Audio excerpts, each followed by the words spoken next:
থেমে থেমে জ্বলে ওঠা হিন্দু মুসলিম সংঘাতের 200 বছরের ইতিহাস, কখনো গুজরাট, কখনো দিল্লি। হিন্দুরা মারছে আর মুসলমানেরা মরছে। বাঁচা মরার এই লড়াইয়ের মধ্য দিয়ে কাটছে ভারত উপমহাদেশের হিন্দু মুসলিম দ্বিজাতীয় সম্পর্ক। দর্শক, শান্তির পথে হেঁটেছে একদল, আরেক দল অশান্তির আগুন জ্বালিয়ে অশান্ত করেছে এই জনপদ। ভারতের ধর্মান্ধ হিন্দুত্ববাদের সাম্প্রদায়িক থাবায় বারবার আক্রান্ত হয়েছে, তারপরেও অসাম্প্রদায়িক থেকেছে উপমহাদেশের মুসলমানেরা। ঊনবিংশ, বিংশ কিংবা একবিংশ শতাব্দীর ইতিহাসের পাতায় পাতায় ছড়িয়ে ছিটিয়ে আছে মুসলমানদের তাজা রক্ত। নেতাজি সুভাষ বসু কিংবা দেশবন্ধুর মতো সত্যিকারের কিছু ভগবানের দেখা মিললেও ইন্দিরা থেকে নরেন্দ্র মোদী কিংবা নেহেরু থেকে নরসীমা রায়ের মতো নরপশুরাই ভারত উপমহাদেশ বেশিরভাগ সময় শাসন করেছে। শাসনের নামে শোষণে মুসলমানদেরকে কতটা নিষ্পেষণ সহ্য করতে হয়েছে তার অজানা কিছু ইতিহাস নিয়ে আজকের পর্ব। আপনাদের সাথে আছি আমি ইলিয়াস হুসাইন।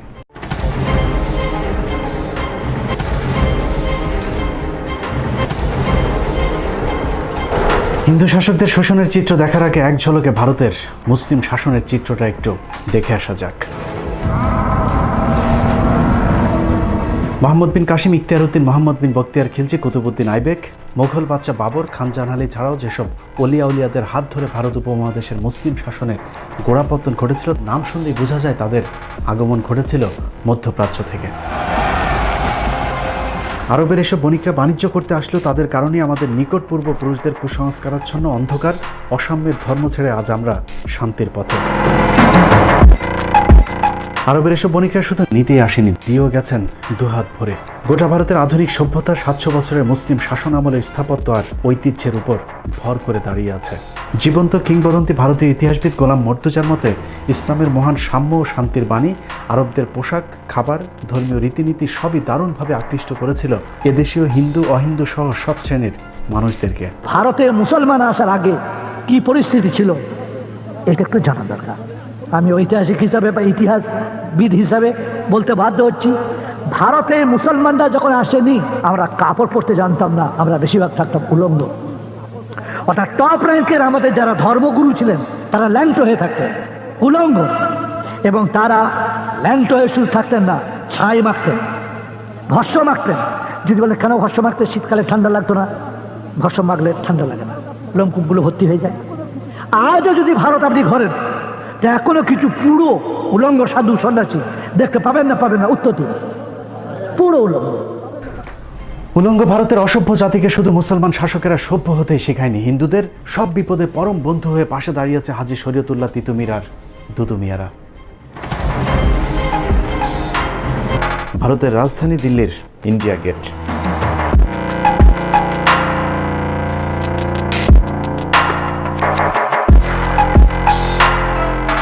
ভারতীয় ইতিহাসের সাক্ষী ইন্ডিয়া গেটের বুক জুড়ে খোদাই করা আছে প্রায় 92,353 জন শহীদের নাম, যার মধ্যে মুসলিম শহীদের সংখ্যা প্রায় 62,945 জন।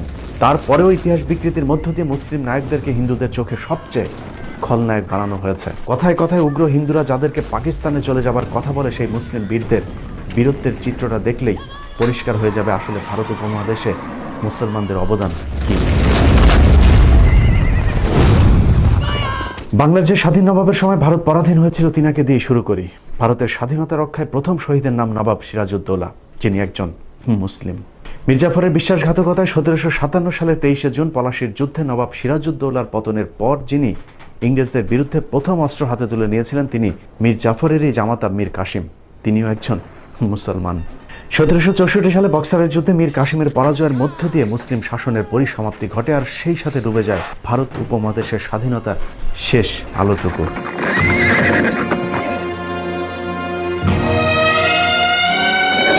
বক্সারের যুদ্ধে নিহত শহীদেরা প্রায় সবাই মুসলিম। এছাড়া সেই যুদ্ধে একাত্মতা ঘোষণা করা গৃহবন্দী হওয়া অযোধ্যা এবং দিল্লির নবাব সুজাউদ্দৌলাও ছিলেন মুসলিম শাসক।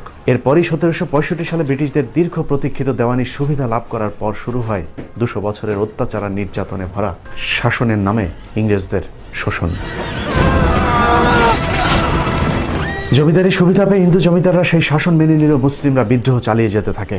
নবাবী শাসন আমলে মাইনা হিসেবে রাজ্যের সৈনিকদের যেসব লাখেরাজ সম্পত্তি দেওয়া হয়েছিল, ইংরেজরা শুরুতেই সেই সম্পত্তি কেড়ে নেয়, যার ফলে এইসব সৈন্যরা নিঃস্ব ফকির হয়ে যে আন্দোলন শুরু করেছিল তাকে ইতিহাসে বলা হয় ফকির বিদ্রোহ। বাংলার জীবন্ত ইতিহাস শেরে বাংলা বইয়ের 44 পৃষ্ঠায় উল্লেখিত তথ্য অনুযায়ী ফকির বিদ্রোহে মোট 83,000 মুসলিম সৈন্য অংশ নিয়েছিলেন। মুসলিম শাসকদের নামে মাত্র খাজনার পরিবর্তে কোম্পানির অস্বাভাবিক খাজনা বৃদ্ধির ফলে দিশেহারা হয়ে ভারতের কৃষকেরা কৃষক আন্দোলন শুরু করেন। থেমে থেমে 1800 সাল পর্যন্ত চলা তীব্র সেই আন্দোলনের মূল নেতৃত্বে ছিলেন ফকির মজনু শাহ, চেরাগ আলী, মুসা শাহ, শের আলী, যাদের সবাই প্রায় মুসলমান। 19বিংশ শতাব্দীর শুরুতেই শুরু হয় হাজী শরীয়তুল্লাহর ফরায়েজি আন্দোলন। তিনার মৃত্যুর পর তার সুযোগ্য পুত্র হাজী মোহাম্মদ মহসিন ওরফে দুদু মিয়া ফরায়েজি আন্দোলনকে আরও বেগবান করেন। তবে হিন্দু জমিদারদের সহায়তায় ইংরেজদের ব্যাপক দমন পীড়নে সেই আন্দোলনও খুব বেশি দূর যেতে পারেনি। মুসলিম আত্মত্যাগের আরেক বীর শহীদের নাম তিতুমির। 1831 সালের 19 নভেম্বর বারাসাত জেলার নারকেল বাড়িয়ায় ঐতিহাসিক বাঁশের কেল্লায় শহীদ হন তিতুমির সহ তার সঙ্গীরা। তিতুমির শহীদ হওয়ার পর একই সালের মে মাসে শুরু হওয়া ওয়াহাবি আন্দোলনের পরিসমাপ্তি ঘটে বালাকোটে সৈয়দ আহমেদের শহীদ হওয়ার মধ্য দিয়ে। বন্দুকের গুলির কার্তুজে গরু ও শূকরের চর্বি ব্যবহারের প্রতিবাদে 1857 সালের 29 মার্চ সিপাহী বিদ্রোহ শুরু হয়, যার নেতৃত্বে ছিলেন মুঘল বাদশাহ দ্বিতীয় বাহাদুর শাহ। বিদ্রোহের অপরাধে বাহাদুর শাহকে বর্তমান মিয়ানমারের রেঙ্গুনে নির্বাসিত করা হলেও বিদ্রোহ থামেনি, বরং যুদ্ধ আরও বেগবান হয়েছে। অনেক ইতিহাসবিদের মতে 1857 সালের সিপাহী বিদ্রোহ ভারত উপমহাদেশের প্রথম স্বাধীনতা যুদ্ধ। কিন্তু হিন্দু জমিদারদের গাদ্দারির কারণে পরাজিত হতে হয়েছে স্বাধীনতার সেই যুদ্ধেও। হিন্দু জমিদারেরা বিভিন্ন জায়গায় স্বাধীনতাকামী মুসলমানদেরকে ধরে ইংরেজদের হাতে তুলে দেয়। জমিদারদের সহায়তায় তৎকালীন পূর্ব বাংলায় নেতৃত্ব দেওয়া মুসলিম বীর সিপাহী রজব আলীকে তার বাহিনী সহ গণফাঁসি দেওয়া হয়, যার প্রমাণ এখনও ঢাকার বাহাদুর শাহ পার্কে গেলে পাওয়া যাবে। এছাড়া ব্রিটিশ বিরোধী প্রতিটি আন্দোলনে মুসলিমরা সামনে থেকে নেতৃত্ব দিয়েছেন। তারপরেও ভারতের স্বাধীনতার জনক কোনো মুসলমানকে করা হয়নি, বরং সেই উপাধি দেওয়া হয়েছে মহাত্মা গান্ধীকে, যিনি 1916 সাল পর্যন্ত ভারতেই ছিলেন না। আর এখনকার হিন্দু নেতারা তো বলে বেড়াচ্ছেন মুসলমানদের কোনো বাঁচার অধিকারই থাকতে নেই। We know where the Muslim population is large, there's always trouble because Islamic ideology says so. If Muslims become more than 30%, that country is in danger. সেই সময়ের সিপাহী বিদ্রোহে কত মানুষকে হত্যা করা হয়েছে এবং তারা কারা ছিলেন, তাদের পরিচয় কি, তাদের ধর্মীয় পরিচয় কি, ইতিহাস বলছে যে তাদের মেজর অংশ, তাদের বেশিরভাগ অংশ ছিল মুসলিম। আজকের মুসলমানদেরকে বলা হয় তোমাদের কোনো অবদান নেই। এই বিকৃত ইতিহাস সম্পর্কে দেশবাসীকে সাবধান থাকতে হবে। কখনো কি চিন্তা করেছেন সম্রাট বাবর, শাহজাহান আর আওরঙ্গজেবদের 700 বছরের শাসন আমলের পরেও কেন হঠাৎ করেই মুসলমানদের এত অধপতন হলো, আর কেনই বা হিন্দুদের অস্বাভাবিক এমন উত্থান হলো ভারতবর্ষে? 1757 থেকে 1857, 100 বছর ইংরেজরা মেরেছে, মুসলিমরা মরেছে। আর সুযোগ সন্ধানী হিন্দু ব্রাহ্মণরা পেয়েছে শিক্ষা, চাকরি, আর সেই সাথে মুসলিমদের কাছ থেকে ইংরেজদের কেড়ে নেয়া জমিদারি। ভারতের মহারাষ্ট্র সরকার প্রকাশিত ভারতীয় সংবিধানের জনক বি.আর. ডক্টর আম্বেদকর রচনাবলীর 8ম খণ্ডের 305 নম্বর পৃষ্ঠায় উল্লেখ করা হয়েছে 1812 সাল থেকে 1814 সাল পর্যন্ত ইংরেজরা একটি জরিপ করে দেখেন কাদেরকে এদেশে কুকুরের মতো ব্যবহার করা যাবে। সেই রিপোর্ট অনুযায়ী ব্রাহ্মণদের সবচেয়ে প্রভুভক্ত হিসেবে উল্লেখ করা হয়। রিপোর্টের একটি গুরুত্বপূর্ণ উক্তি ঠিক এই রকম: in most part of the country the Brahmin and the beggar are the synonymous. অর্থাৎ ব্রাহ্মণরা এতটাই তেলবাজ ছিল যে তাদেরকে ভিক্ষুকের সাথে তুলনা করা হয়েছিল। এভাবেই কুকুরের মতো হিন্দুরা ইংরেজ মনিবদের কাছে যেতে থাকে, আর মুসলমানদের সাথে ইংরেজদের বাড়তে থাকে দূরত্ব। কিন্তু ব্যাক টু ব্যাক মুসলিম বিদ্রোহের দিশেহারা ইংরেজরা চিন্তা করলো ভারতের টিকে থাকতে হলে মুসলমানদেরকে শিক্ষা ও চাকরিতে টানতে হবে। লর্ড ম্যাকুলের নেতৃত্বে 1854 সালে একটি শিক্ষা কমিশন গঠন করা হয়। কমিশনের পরামর্শ অনুযায়ী 1858 সালে ব্রিটিশ সম্রাজ্ঞী মহারানী ভিক্টোরিয়া শিক্ষা কমিশনকে হিন্দু মুসলিম সবাইকে সমানভাবে শিক্ষা ও চাকরিতে সুযোগ দেবার আদেশ দেন। মুসলমানদের একাংশ নারীর সে সিদ্ধান্ত মেনে নিলে ভারত উপমহাদেশে শুরু হয় নতুন আরেক অধ্যায়ের। মুসলিমরা যখন হিন্দুদের স্বার্থপরতা বুঝে নিজেরাও শিক্ষা, চাকরির সুবিধা নিতে রাজি হয়, তখনই একে একে বের হতে থাকে হিন্দুদের আসল হিংসাত্মক চরিত্র। বিদ্যালয়গুলোতে মুসলিম ও নিচু বর্ণের হিন্দুরা পড়াশোনা করতে চাইলেও সেখানে বাধা দেয় হিন্দু ব্রাহ্মণরা। ব্রাহ্মণদের এই বৈষম্য দেখে জাস্টিস স্যার সৈয়দ আমির আলী 1857 সালে বেসরকারিভাবে মুসলিমদের জন্য অ্যাংলো মোহামেডান স্কুল প্রতিষ্ঠা করেন, যেখানে মুসলমানদের পাশাপাশি হিন্দু নিচু বর্ণের মানুষদেরকেও পড়াশোনার সুযোগ দেওয়া হয়।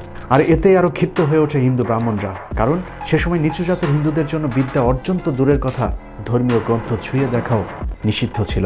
মুসলমানদের শায়েস্তা করতে 1885 সালে হিন্দুরা জাতীয় কংগ্রেস নামে প্রথম ধর্মের ভিত্তিতে সাম্প্রদায়িক একটি রাজনৈতিক সংগঠন গড়ে তোলে। আর সেই সংগঠন থেকে মুসলমানদের শিক্ষার বিরুদ্ধে তীব্র আন্দোলন শুরু করে হিন্দু ব্রাহ্মণরা। পাল্টাপাল্টি অবশ্য নিজেদের শিক্ষার অধিকার রক্ষায় সৈয়দ স্যার আহমেদ আলীগড়ে গড়ে তোলেন Anglo Indian Mohammedan educational association, যা পরবর্তীতে মুসলিম লীগ নামে রাজনৈতিক দলে আত্মপ্রকাশ করে। কিন্তু আগে থেকে শিক্ষায় এগিয়ে থাকা সংখ্যাগরিষ্ঠ হিন্দুদের হিংসাত্মক তৎপরতার সাথে পেরে ওঠা যাচ্ছিল না, যার ফলে বাধ্য হয়ে পূর্ববঙ্গের মুসলিম নেতা নওয়াব স্যার সলিমুল্লাহ, শেরে বাংলা একে ফজলুল হক, নবাব ভিকারুল মুলকরা বঙ্গভঙ্গের দাবি তোলেন। দাবি মেনে লর্ড কার্জন ঢাকাকে রাজধানী রেখে 1905 সালে বঙ্গভঙ্গ করলে পূর্ব বাংলার মুসলমানেরা এগিয়ে যেতে থাকে। পরের 6টি বছর হিন্দুদের ভয়ঙ্কর এক রূপ দেখেছে ভারতীয় উপমহাদেশ। হিন্দুদের ব্যাপক বিক্ষোভের পর 2011 সালে বঙ্গভঙ্গ রদ করা হলো। পূর্ব বাংলার মুসলিম নেতা নবাব স্যার সলিমুল্লাহ ঢাকাতে অন্তত একটি বিশ্ববিদ্যালয়ের দাবি তোলেন।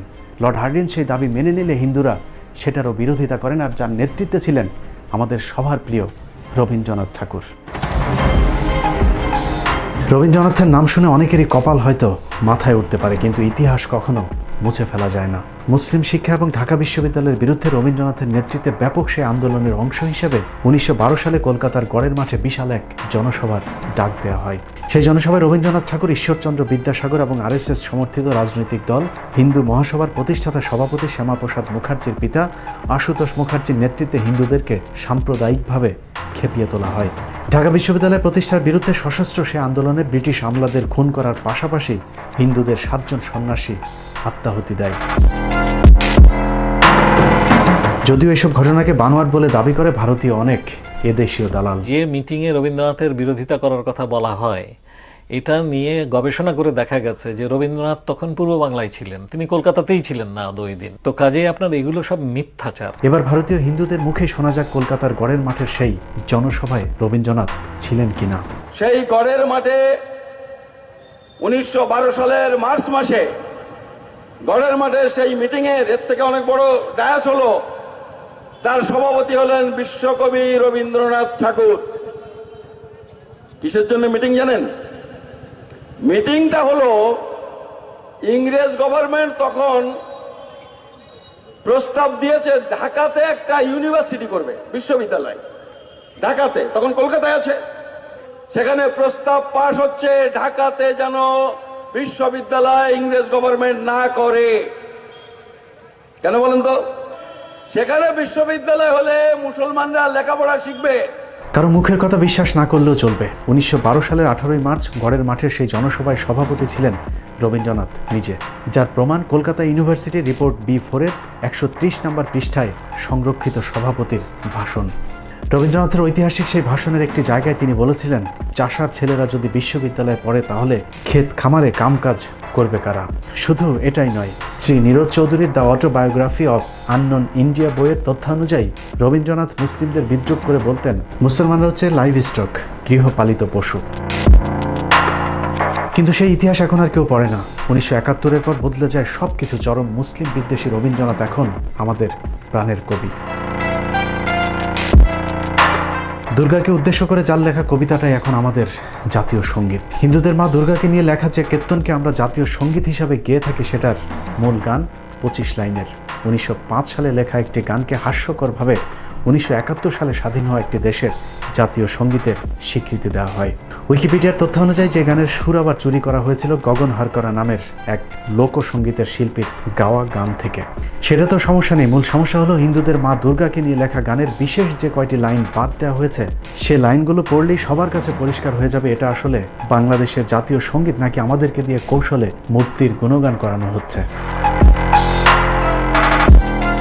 71-এর পর রবীন্দ্রনাথ, ঈশ্বরচন্দ্রদের মতো এরকম অনেক মুসলিম বিদ্বেষীদেরকে আমাদের ইতিহাসে সুপ্রতিষ্ঠিত করা হয়েছে, অথচ যাদের কারণে আমরা আজ আলাদা ভূখণ্ডে বিদ্যা অর্জন করার সুযোগ পেয়েছি, সেই সব নায়কদেরকে আমাদের চোখে করা হয়েছে খলনায়ক। আজকের ঢাকা বিশ্ববিদ্যালয় প্রতিষ্ঠায় যাদের অবদান সবচেয়ে বেশি, তাদের দুজনের মধ্যে একজন নবাব স্যার সলিমুল্লাহ। জিনার দান করা 600 একর জমির উপর দাঁড়িয়ে আছে আজকের ঢাকা বিশ্ববিদ্যালয় এবং বুয়েট। স্যার সলিমুল্লাহর নাম নিভু নিভু করে আমাদের ইতিহাসে জ্বললেও মুছে গেছে আরেক মহামানব মোহাম্মদ আলী জিন্নার নাম। 1971 সালের আগ পর্যন্ত মোহাম্মদ আলী জিন্নার নামে থাকা জিন্না হলটিও এখন বদলে হয়েছে সূর্য সেন হল। অথচ এই সূর্য সেন বঙ্গভঙ্গ এবং ঢাকা বিশ্ববিদ্যালয় প্রতিষ্ঠার ঘোর বিরোধী ছিলেন। আর জিন্না হচ্ছে সেই ব্যক্তি যিনি বড় লাটের কাছে হিন্দুদের 18 বার প্রবল আপত্তি সত্ত্বেও ঢাকা বিশ্ববিদ্যালয় বিল আইন পরিষদে পাশ করানোর জন্য ইম্পেরিয়াল লেজিসলেটিভ কাউন্সিলে যুদ্ধ করেছিলেন। ভারতের বিখ্যাত লেখক শৈলেশ কুমার বন্দ্যোপাধ্যায়ের লেখা জিন্না পাকিস্তান নতুন ভাবনা বইয়ের 26 নম্বর পৃষ্ঠার তথ্য অনুযায়ী 1971 খ্রিস্টাব্দে জিন্না ইম্পেরিয়াল লেজিসলেটিভ কাউন্সিলে যে ঐতিহাসিক বক্তৃতা দিয়েছিলেন তার মধ্যে ঢাকা ও পাটনা বিশ্ববিদ্যালয় বিল অন্যতম। জিন্নার সেই বিলের উপর ভিত্তি করে 1921 সালে প্রতিষ্ঠিত হয় প্রাচ্যের অক্সফোর্ড খ্যাত ঢাকা বিশ্ববিদ্যালয়। শুধু ঢাকা বিশ্ববিদ্যালয় নয়, জিন্নার কারণে বাংলাদেশ ও পাকিস্তানের মুসলিমরা আজ আলাদা ভূখণ্ড পেয়েছে। তা না হলে আমাদেরকেও হয়তো কাশ্মীর, হায়দ্রাবাদ কিংবা দিল্লির মুসলমানদের মতো ভাগ্যবরণ করতে হতো। এভাবেই ভারতীয় দালালেরা বাংলাদেশের বুক থেকে একের পর এক দেশপ্রেমিক মুসলমানদের নাম মুছে ফেলার ষড়যন্ত্র করছে। মুক্তিযুদ্ধের বিজয়ের মুহূর্তে ভারতীয় জেনারেল অরোরাকে রাখা হলেও রাখা হয়নি বাংলাদেশের সর্বাধিনায়ক জেনারেল ওসমানী কিংবা কোনো সেক্টর কমান্ডারকে। স্বাধীনতার পর থেকে ভারত বাংলাদেশের উপর দাদাগিরি চালাতে থাকে। ভারতের লুটপাটের যে যখন বাধা দিয়েছে তাকেই গুম করা হয়েছে। 1972 সালের এপ্রিলে ভারতীয় বাহিনী বাংলাদেশ ছেড়ে গেলেও বাংলাদেশকে তারা সব সময় নিয়ন্ত্রণ করেছে। যখন যে রাজনীতিবিদ তাদের বিপক্ষে কাজ করেছে তাকেই করুণভাবে হত্যা করা হয়েছে।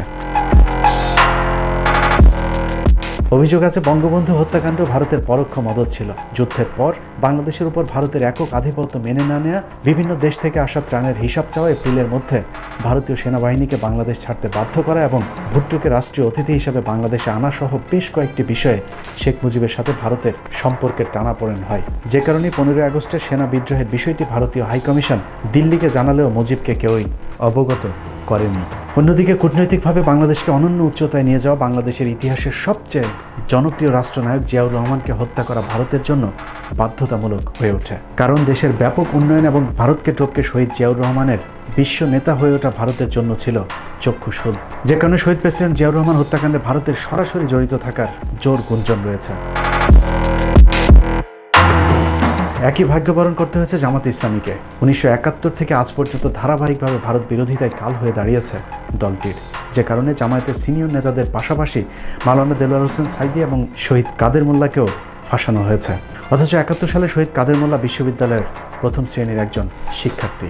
তার মতো সরল লোক আর ভালো লোক খুব এই পৃথিবীতে কমই আছে। এছাড়াও বিএনপি নেতা ইলিয়াস আলী, সালাউদ্দিন আহমেদ সহ অসংখ্য রাজনৈতিক নেতাদেরকে ভারত তাদের স্বার্থে গুণ করেছে। শুধু রাজনৈতিক নেতা নয়, সেনাবাহিনীর দেশপ্রেমিক অফিসারদেরকেও পিলখানায় কথিত বিদ্রোহের নামে পরিকল্পিতভাবে হত্যা করা হয়েছে। সেনাবাহিনীর যেসব অফিসাররা সেই হত্যাকাণ্ডের বিচার চেয়েছেন তাদেরকেও গুম কিংবা চাকরিচ্যুত করে দেশান্তরী করা হয়েছে। যেহেতু এই 25শে ফেব্রুয়ারি 2009 সালের আমি একজন উইটনেস, তো অনেকদিন চুপ ছিলাম এবং নিশ্চুপ থেকে হঠাৎ করে মনে হলো যে আসলে একটা মোরাল রেসপন্সিবিলিটি আছে, যে কিছু বলা দরকার। এটলিস্ট কিছু যেগুলো দেখেছি এগুলো যদি না বলি তো একটা সময় আসবে যখন এই ধরনের লোকের সংখ্যা কমে যাবে। যে এক্সপিরিয়েন্স আমরা ইতিমধ্যে বিভিন্ন ঘটনা থেকে আমাদের দেশে আমরা পেয়েছি। এখানে আসলে ইনভেস্টিগেশনের আর কিছু বলার নাই। 11,000 পাতার ইনভেস্টিগেশন পরে আসছে, এমন 800 পাতায় না সামথিং, অনেক কিছু জমা দেওয়া হয় নাই। অনেকগুলো হার্ড এভিডেন্সই ডিনাই করা হয়েছে। অনেকের সিসিটিভি ফুটেজ আছে, যে সিসিটিভি ফুটেজগুলা সিডি বা কেস ডায়েরি দেওয়া হয় নাই। তো এগুলা হয়তো ভবিষ্যতে মানে আরো যদি প্রত্যেকটা বিচারই বাংলাদেশের সমস্যা 2-3 বার হয়, তো কোনো এক বিচারে ওটা ভালোভাবে বেরোবে, দোয়া করবেন। সেনা অফিসার হত্যার মধ্য দিয়ে এদেশে পুতুল সরকারের ক্ষমতা দীর্ঘায়িত করা হয়েছে। বিনিময়ে শিক্ষা, সংস্কৃতি, অর্থনীতি কিংবা রাজনীতি সবখানে ভারতের একচ্ছত্র আধিপত্য বিরাজ করছে। ভারত বিরোধী কথা বলাই এখন আমাদের জন্য সবচাইতে স্পর্শকাতর বিষয়। কথা বলেছিলাম এনআরসি নিয়ে, এটা আপনারা অনেকে জানেন না, আমি বলার সুযোগ পাইনি, যে আপনাদের একটু জানা দরকার। যে একজন ঊর্ধ্বতন গোয়েন্দা সংস্থার লোক আমাকে বলেছিল, নূর তুমি তো ইদানিং ভালো কথা বলো, তবে এভাবে সরকারের বিরোধিতা করে তো টিকতে পারবা না। আর এনআরসি ভারতের বিষয়, এগুলো নিয়ে তুমি কথা না বলাটাই বেটার। দ্যাট মিনস সে কিন্তু আগে থ্রেট দিত, এখন থ্রেট না, জেন্টেল ওয়েতে কিন্তু থ্রেট দিয়ে দিয়েছে যে এটা নিয়ে কথা না বলা বেটার। দ্যাট মিনস আমাকে কিন্তু নিষেধ করে দিচ্ছে। শেখ মুজিব থেকে জিয়াউর রহমান, শহীদ আব্দুল কাদের মোল্লা থেকে আবরার ফাহাদরা যখন জীবন দিয়েছে তখন আমরা ভারতের বিপক্ষে চুপ ছিলাম, কিন্তু একটু ভেবে দেখুন, কাল আমি, তারপর দিন হয়তো আপনার পালা। এভাবে একের পর এক দেশপ্রেমিক মানুষগুলো হারিয়ে যাবে বাংলার বুক থেকে। একটি বাংলাদেশ তুমি জাগ্রত জনতার, জাগ্রত সেই জাতি আজ ঘুমিয়ে আছে। ঘুমন্ত সেই জাতির ঘুম ভাঙানোর ক্ষমতা হয়তো আমার আপনার মতো দু একজনের নেই, তারপরেও গেয়ে যাব গানে গানে, আমরা হয়তো হারিয়ে যাব, কিন্তু এই প্রান্তরে আসা নতুন কোনো পাখির ঘুম ভাঙানিয়া গানে হয়তো একদিন জেগে উঠবে হযরত শাহজালাল, শাহপরাণ, শাহ মাকদুমদের উত্তরসূরিরা। আল্লাহ হাফেজ।